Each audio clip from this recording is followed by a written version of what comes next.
नमस्कार, हम डिम्पल मिश्रा स्वागत करतनी रउआ सबके अपना चैनल पे। आज हम आप सब खातिर लेके आयल बने एगो बहुत ही अच्छा प्यारा सा लावा बुझाई गीत। आप सब ये गीत सुनी। अगर ये गीत पसंद आई तो लाइक सब्सक्राइब शेयर करें और हाँ कमेंट करके बताएं कि ये गीत आप सबके कैसन लागल।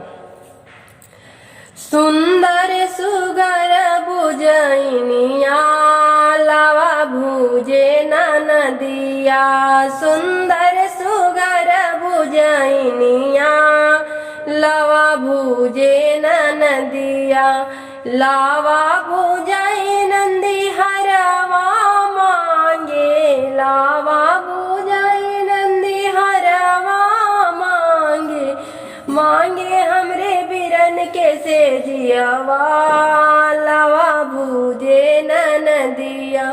मांगे हमरे भैया के से जियावा लावा भूजे नदिया, सुंदर सुगर बुझनिया लावा भूजे नदिया, लावा भूजाई नंदी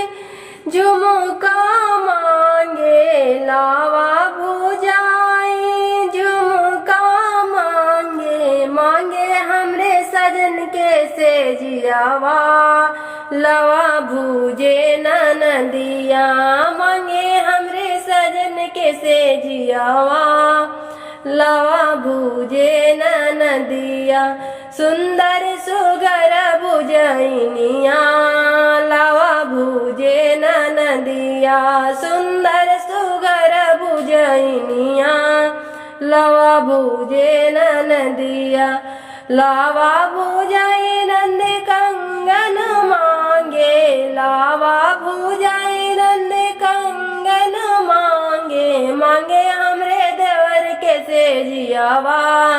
लावा भूजे नदिया, मांगे हमरे देवर के से जियावा लावा भूजे नदिया, लावा भूजाई नंद कर धन मांगे, लावा भूजाई ननद कर धन मांगे, मांगे सुंदर छबिला ननदोइया लावा भूजे नदिया, मांगे सुंदर छबिला नंदोइया लावा भूजे नदिया, सुंदर सुगर बुझनिया लावा भूजे नदिया।